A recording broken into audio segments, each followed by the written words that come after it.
Hello parents and students, it's Mrs. Morehouse here. Today I'm going to be teaching you strategies for division.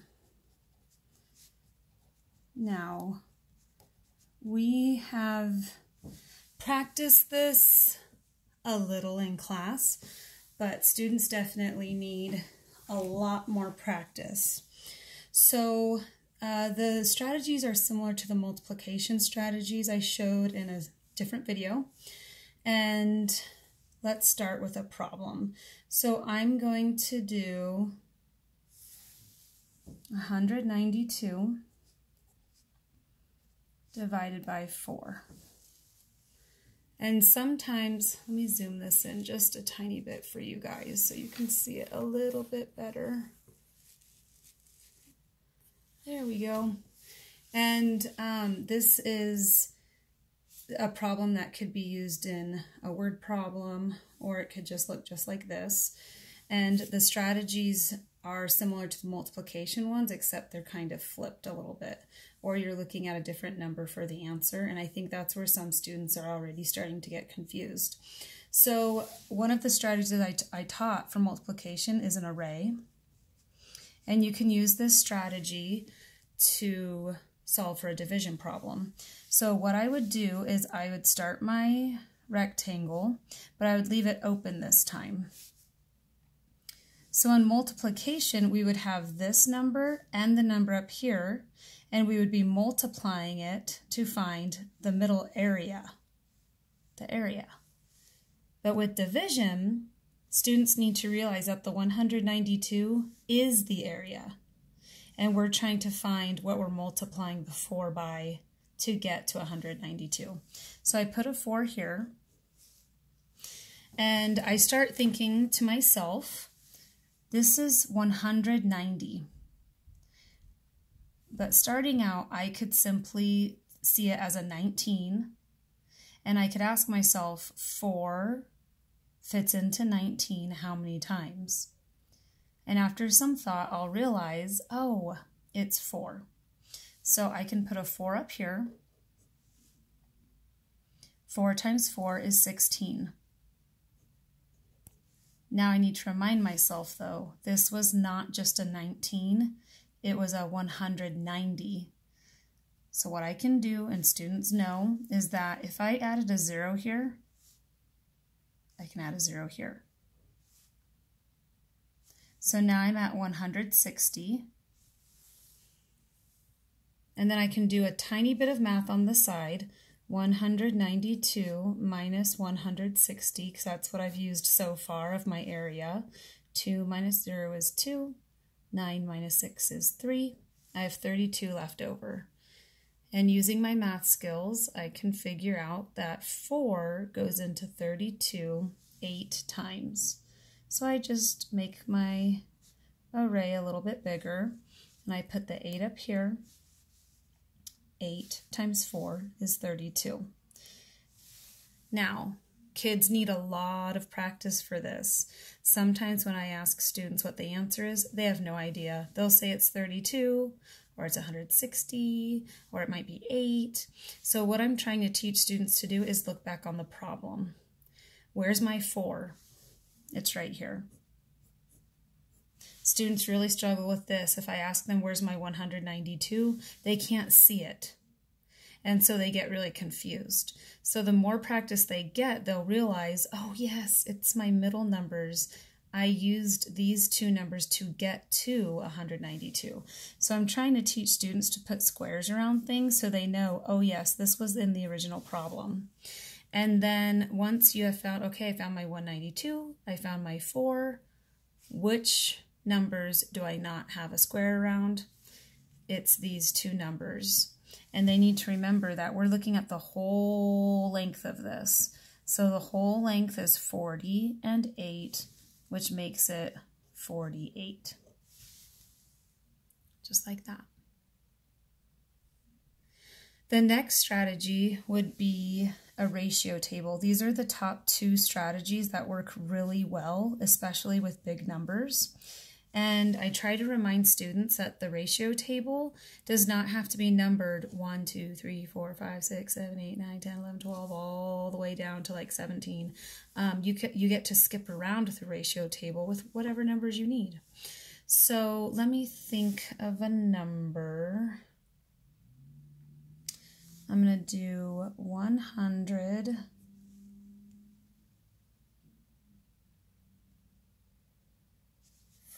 40, no. I'm getting myself confused. Hold on. We haven't been in school for a while.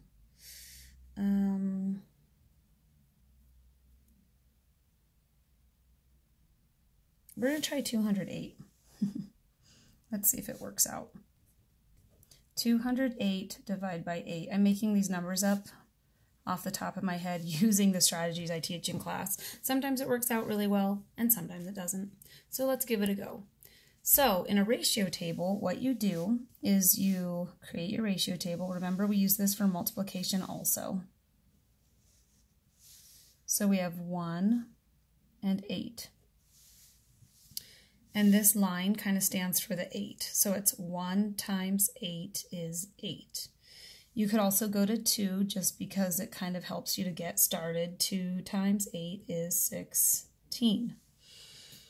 Now, I have a 208 here.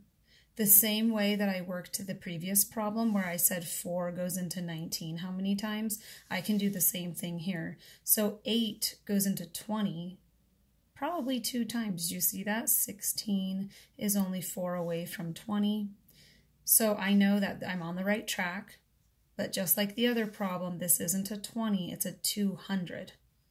So if I multiply, and this is kind of what I'm showing up top too, what I'm really doing is I'm multiplying each piece by 10. So that's adding a 0. Just like that. So then I can think about it, and I know that 16 or 160 is 40 away from that 200. So I know I need to get to 40, and then there's that 8. So 48. Oh, I know. 6. 6 times 8 is 48. And then I can combine these. If I add something over here, I can add something over here, and I get 208. So I was dividing by 8, or I was actually multiplying by 8, right? But here's my answer, what I was dividing by, well, no, this is my big number, right? So I know that this is my answer. Just like that. So I would like students to practice this strategy, whether they want to use the array or the ratio table. There's also a number line, but the number line is basically, I mean, you're skip counting. You're counting by 4s, you're counting by 8s, and unfortunately, if you were to count by 8s, you would have to jump 26 times. Up here, you would have had to jump 48 times. So a number line wouldn't make sense for these two problems. But if there was a different problem that we were working on a test, and it wasn't so big, you could use a number line.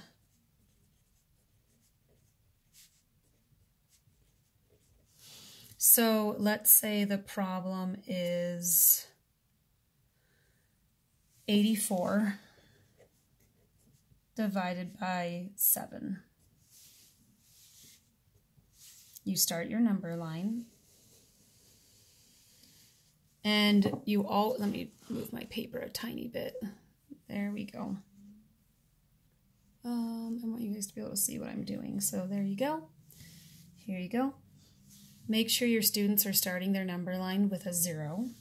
So I go 0, and I count by 7s, which is really you just doing your 7s multiplication. So I do 7, 14, 21, 28, 35, 7 times 6, 42, 49, 56, 63. Oh no, my number line is too short for this video. Let's see, 70. I'm gonna have to continue down here, which I never do, but it is what it is. 77. Now I'm gonna have to count for this one. 84. Oh, 84. See, you want students to pay attention to that. They say, oh my gosh, that's my number. That's the number in the problem. So then what you do then is you count every jump you make. So 1, 2, 3, 4, 5, 6, 7, 8, 9, 10. This is another hop. 11, 12. So I know that my answer is 12. So you can see, I mean, even that problem required some work. And if a student did not know their sevens very well and they didn't realize that they had made a mistake right here, that mistake would continue on. And they would never get to 84 because maybe they're falling on 86 or something and they get confused. Another thing about division is the story problems. So another thing in class we were working on is knowing what to do if there is a remainder. So a remainder in division, I'm going to write that down real quick.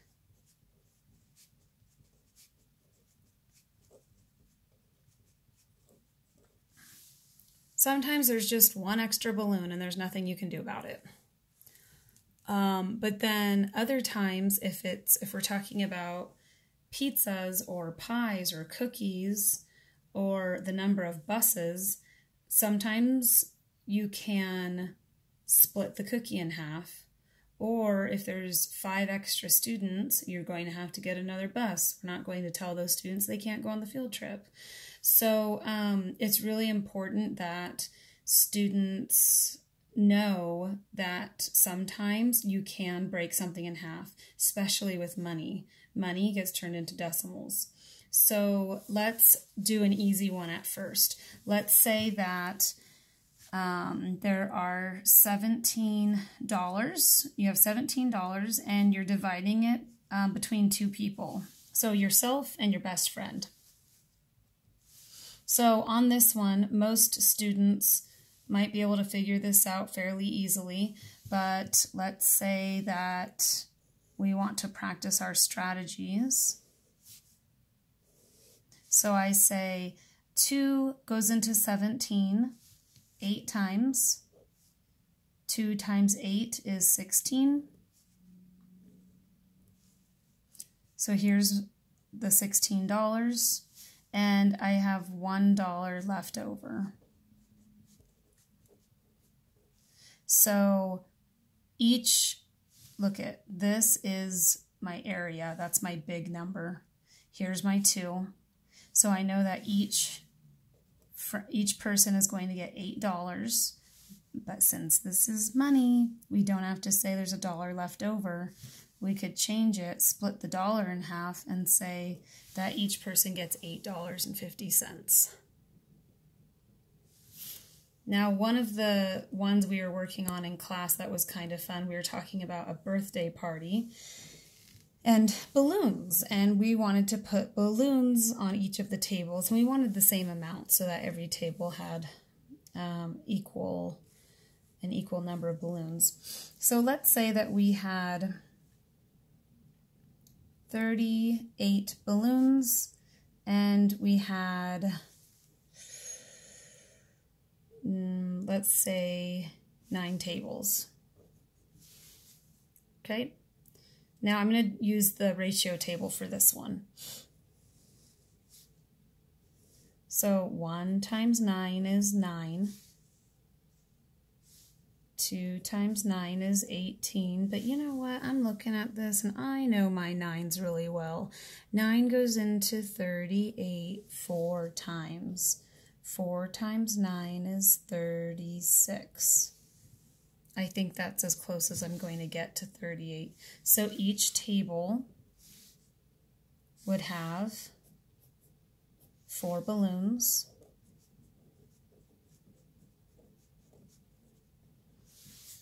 And I only got to 36, and there were 38 balloons. So how many balloons are left over?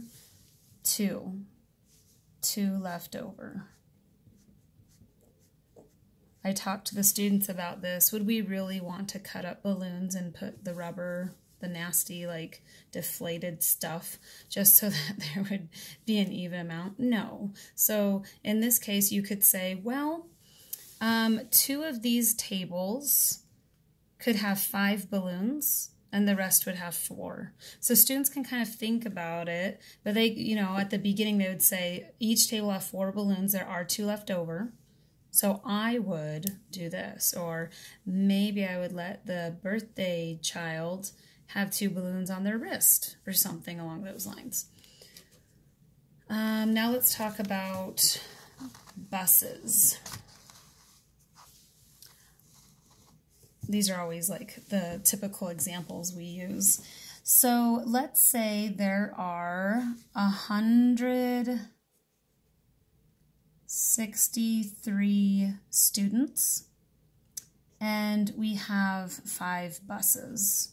So we want to know how many students should go on each bus if we want a similar number. So let's see. I will show you the array again. Here's my 5. I'm going to look at this 16 right here, and I'm going to say, oh my gosh, 5 times 3 is 15. Now this is 160, so I need to make this 150. So I add a 0 there, I add a 0 here.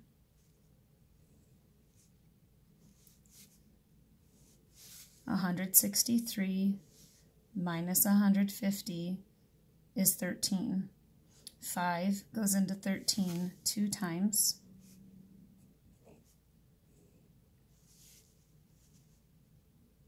So I have a 3 left over. So I can say 32 students on each bus. There are 3 left over, so I could say that in 3 of the buses there would be 33 students, and 2 of the buses there would be 32. Or maybe one student puts all 3 into one bus and says, well, this one bus is going to have 35 students, but the rest will have 32. And I would accept any of those answers. So I hope that this helps. If you would like your students to work on some problems, you can give them some money. Oh, I hope you guys were able to see that. Okay, I'm sorry. I wasn't paying attention to the camera. I want students just to work on some division problems. It's okay if there are remainders. They can just put R. If you didn't give them a story problem, they could just say, my answer is 5R2. That's fine. One way as a parent that you can create problems that do divide evenly is, real quick, I'll show you. So let's say I want to divide by 5. I'm going to think of 5 times 4 equals 20. Okay, and then I want to do a 35. So if I do 235, I know, well, obviously 5 is an easy one because if it ends in 5 or 0, you know that's going to be divisible. So let's try another one. I'm going to do 8. So one of my favorite problems is 8 times 7 equals 56. I hope I explained this well enough for the parents. So here's my 56, but I want to make this a 3-digit number. So I think of 56. I could just put an 8 on the end of this and it would be fine. But I want to make it a little bit trickier, and I want to do 8 times 3 equals 24. So I'm going to add these two. And I'm going to say my number is 584. And I know that that will be divisible because my answer will be 73. Here's my 70, which creates the 560. Then there's the 3. That would make the 24. So play with it. If that was really confusing for you, just pick some random numbers.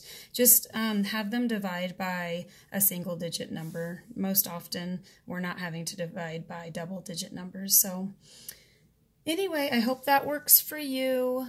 Thank you so much.